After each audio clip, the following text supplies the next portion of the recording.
নমস্কার, কেমন আছেন সবাই? দণ্ডপার লাইফস্টাইলের নতুন একটা ভিডিওতে সবাইকে স্বাগত। আশা করছি যে যেখান থেকে ভিডিওটা দেখছেন সবাই খুব ভালো আছেন। তো সকাল সকাল বসে পড়েছি একটু নিজের টেক কেয়ার করতে, কারণ সারা দিন সংসারের কাজ করতে করতে আর নিজের জন্য আর সময় বার হয় না। তো ওই জন্য ভাবলাম কাজ শুরু করার আগে সকালবেলা নিজে একটু আজকে ভালো করে এই রোদ্দুর হালকা হালকা আছে এই ব্যালকনিটা, তো একটু ভালো করে অয়েল ম্যাসেজ করে নিই মাথায়। তো সময়ও হয় না, মানে কাজে যদি লেগে পড়ি একটার পর একটা কোথায় দিয়ে যে কাজ করতে করতে সময় চলে যায়, তখন আর টাইম বার করা যায় না। তো ওই জন্য আজকে ঠিকই করে নিয়েছি, সবার আগে একটু নিজের জন্য টাইম দেবো, তারপরে বাকি কাজগুলো কমপ্লিট করব।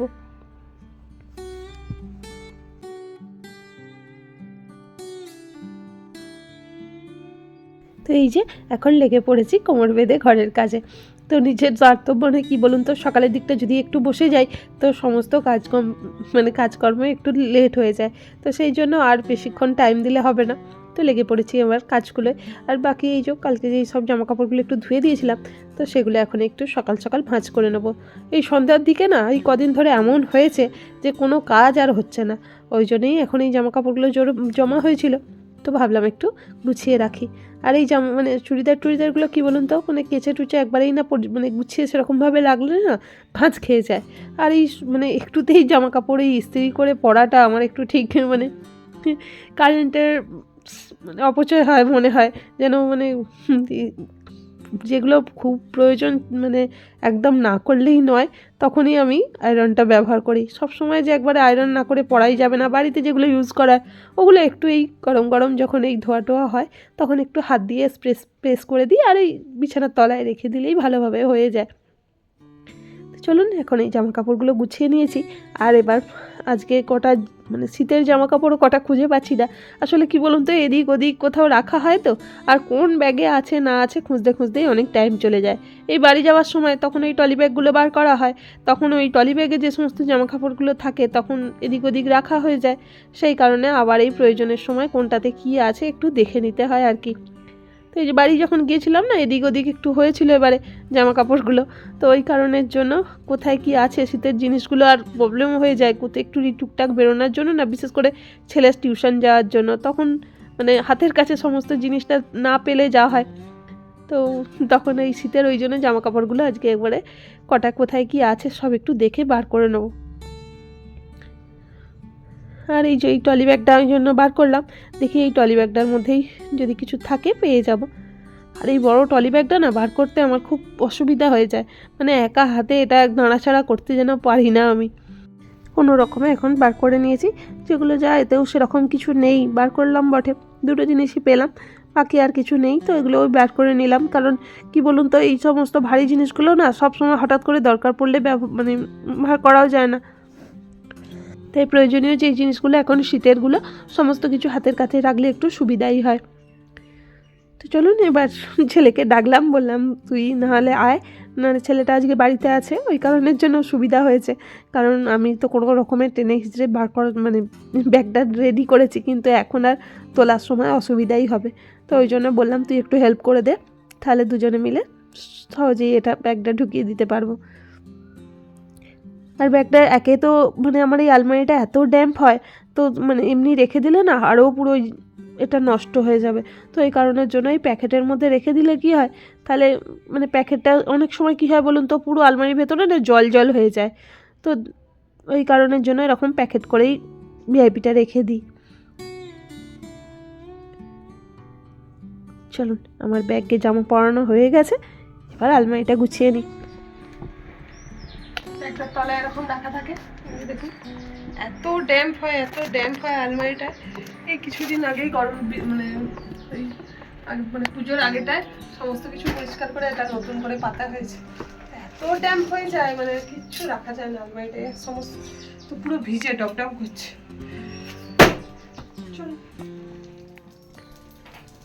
ঘরের কাজকর্ম যেমন আছেই ক্লিন করার, তেমন রান্নাঘরের কাজও অনেক থাকে, তাই না বলুন? মানে টিফিন রেডি করা, দুপুরের লাঞ্চের ব্যবস্থা করা। তো ওই জন্য কাজকর্ম করে ফাঁকেতে চলে এসেছি এখন কিচেনে। তো এখন টিফিনের জন্য আজকে একটু ওই মূলো, বেগুন, শিম, আলু দিয়ে বাঁধাকপির ঝাল বানাবো। তো এই শীতের সময় এটা খুব খেতে ভালোই লাগে। আর এই একটু ফোড়ন 5 ফোড়ন দিয়ে দিয়েছি, দিয়ে আর এই সবজিগুলো নেড়ে বাস, আর কিছু দেবো না, এইভাবেই করবো। এই যে আলু আর শিমটা ভেজে আগে তুলে রেখে দিয়েছিলাম, তো বাস সব সবজি একটু নেড়ে সমস্ত কিছু মশলা বলতে ওই নুন, লঙ্কা, হলুদ দিয়ে আর সামান্য একটু মিষ্টি দিয়ে বাঁধাকপিগুলো বড় বড় করে কেটে নিয়েছিলাম ওইটা দিয়ে চাপা দিয়ে দেবো।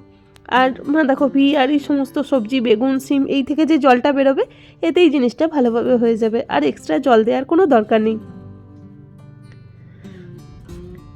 আর কি বলুন তো, সমস্ত মানে অনেকেই যেমন মানে অনেক রকমের মশলা খেতে পছন্দ করে, ধনে, জিরে গুঁড়ো, তারপরে মানে পেঁয়াজ, রসুন, মানে অনেক কিছু যেমন এক্সট্রা সব মশলাগুলো হয় না, তো আমরা ওই একটু মশলা কম মানে কমই ব্যবহার করা হয় সব তরকারিতে। এতদিনে আপনারা আমার রান্না দেখে অনেকে বুঝতেই পেরে গেছেন, তো আমরা খুব মশলাটা একটু কমই ব্যবহার করি।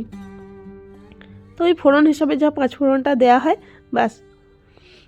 তো এই যে একটু নাড়াচাড়া করে বাস এবার একটু ঢাকা দিয়ে রেখে দেবো। এবার এতে থেকে যে জলটা বার হবে এতেই তরকারিটা হয়ে যাবে, আর এক্সট্রা করে জল দেওয়ার কোনো দরকার নেই।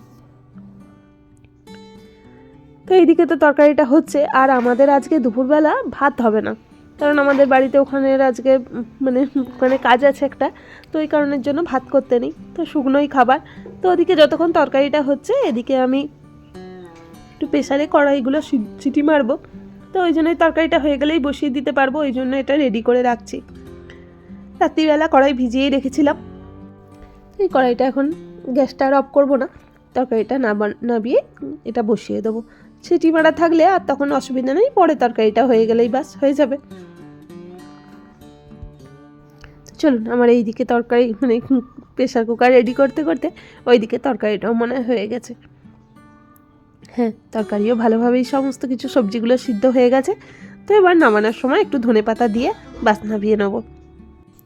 আর এখন মা ছেলে দুজনেই একটু রেডি হয়ে নিয়েছি, কারণ ওই বললাম ক্যান্টিনের দিকেও আমাকে যেতে হবে, ক্যান্টিনে একটু সবজিপাতিও নেবো, আর এই জলের ড্রামগুলোও নিয়ে নিচ্ছি, একবারে সব কাজই হয়ে যাবে।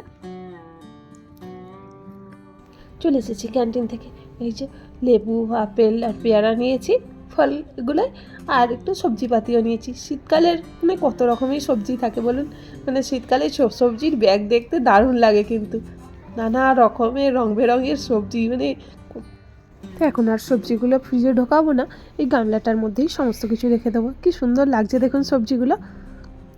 চলুন, এবার চলে এসেছি দুপুরের রান্নার জন্য।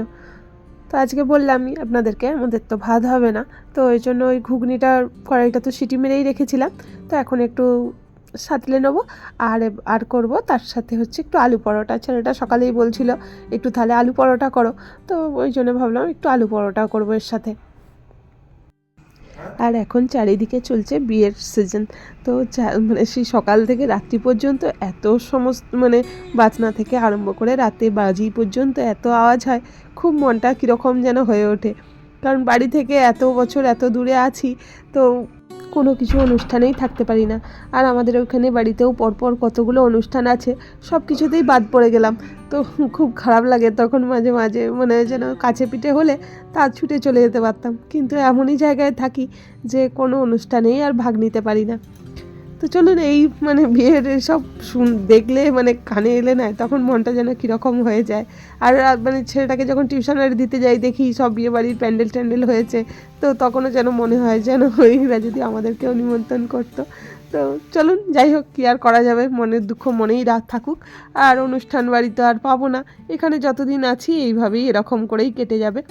তো চলুন, কথা বলতে বলতে আমার এদিকে ঘুগনি রেডি, একটু গরম জল দিয়ে একটু ফুটে উঠলেই বাস হয়ে যাবে। তো এটা হতে হতে এবার একটু ময়দাগুলোও মাখিয়ে নিতে হবে।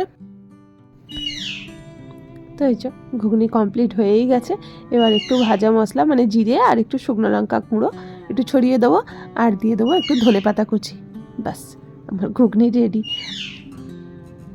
আর এই পেঁয়াজ রসুনের ঘুগনির থেকে ছেলে এইটাই খুব পছন্দ করে, আর ফৌজিবাবুরও এই ঘুগনিটা খুব পছন্দের একটা ডিশ।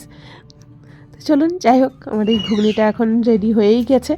কোনো কিছু করলেই ফৌজিবাবু যেটা পছন্দ করে তার কথাটাই খুব মনে এসে যায়, তো এই কারণের জন্য আপনাদের সামনেও বারবার বলে ফেলি। চলুন, যাই হোক, ঘুগনিটা রেডি হয়ে গেছে, এখন এবার পরোটার জন্য আটাটা রেডি করে নেব। এই যে নুন দিয়ে আটাটা মেখে নিচ্ছি, আর এতে মানে ময়ন দিইনি, শুধু নুন আর জল দিয়ে মেখে নিয়েছি। তো পুর হিসাবে আলুটা সিদ্ধ করে এতে একটু লঙ্কা গুঁড়ো, ধনেপাতা কুচি, লবণ সমস্ত কিছু দিয়ে ভালো করে এটা মেখে রাখছি। জিরে গুঁড়োও দিয়েছি, একটু জিরে গুঁড়ো, শুকনো লঙ্কার গুঁড়ো, তো দিয়ে ওটা রেডি করে নিয়েছি। আর এখানে লেচিগুলো এবার কেটে নেব।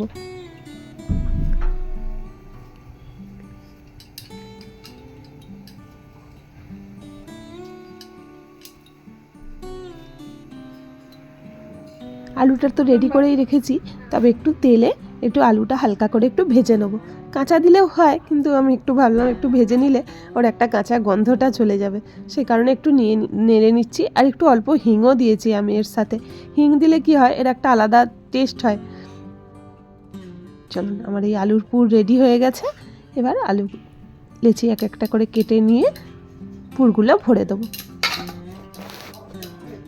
দুপুরে যেন আমাদের যেদিনকে ভাত না হয় সেদিনকে যেন মনে হয় কিছুই খাই না, একটু দুপুরে ভাত হলে বেশ ভালোই লাগে। আর ছেলের আবার উল্টো, ছেলের আবার দুপুর রাতে যত এইসব খাবার হলে তো ওর একবারে আর কিছুর দরকারই নেই, এই সমস্ত খাবার। তবে তা বলে রুটি না, এই আলু পরোটা, লুচি, পরোটা এইসব হলে ছেলের আর কিছু চাই না, ও এইসবগুলো খুব পছন্দই করে। আমার এর আগের দিনের ভিডিওতে বিডি ব্লগার মোমো কমেন্ট করেছিলে গরম গরম ধোঁয়াটা চা খেতে খুব ভালোই লাগে। হ্যাঁ গো, ঠিকই বলেছো, শীতকালে তো আর এই গরম গরম ধোঁয়াটা চায়ের কোনো তুলনাই হয় না। চা ছাড়া কোনো কাজই যেন হতে চায় না, সকালবেলা চা খেয়ে অনেকটাই এনার্জি পাওয়া যায়। তো অসংখ্য ধন্যবাদ তোমাকে আমার ভিডিওতে কমেন্ট করার জন্য, এইভাবেই আমার পাশে থেকো। আর কমেন্ট করেছিল মিনতি সাঁতরা মাঝি, তো খুব সুন্দর হয়েছে। তো সত্যি আমারও খুব ভালো লাগলো তুমি আমার ভিডিওতে কমেন্ট করেছো দেখে। তো অসংখ্য ধন্যবাদ তোমাকে, এইভাবেই আমার পাশে থেকো। তোমাদের এই ছোটো ছোটো কমেন্টগুলো পেলে আমার আরও এগিয়ে যাওয়ার উৎসাহটা বাড়ে। চলুন, আজকে আমি এখান থেকেই আপনাদের কাছে বিদায় নিচ্ছি। আর আমার ভিডিওর কোনো অংশ যদি আপনাদের ভালো লেগে থাকে অবশ্যই একটা লাইক কমেন্ট করতে বলবেন না। আপনাদের একটা লাইক কমেন্ট আমাকে আরও ভিডিও বানাতে উৎসাহ দেয়। চলুন, এখন বসে পড়েছি লাঞ্চে। আজকের মতো টাটা।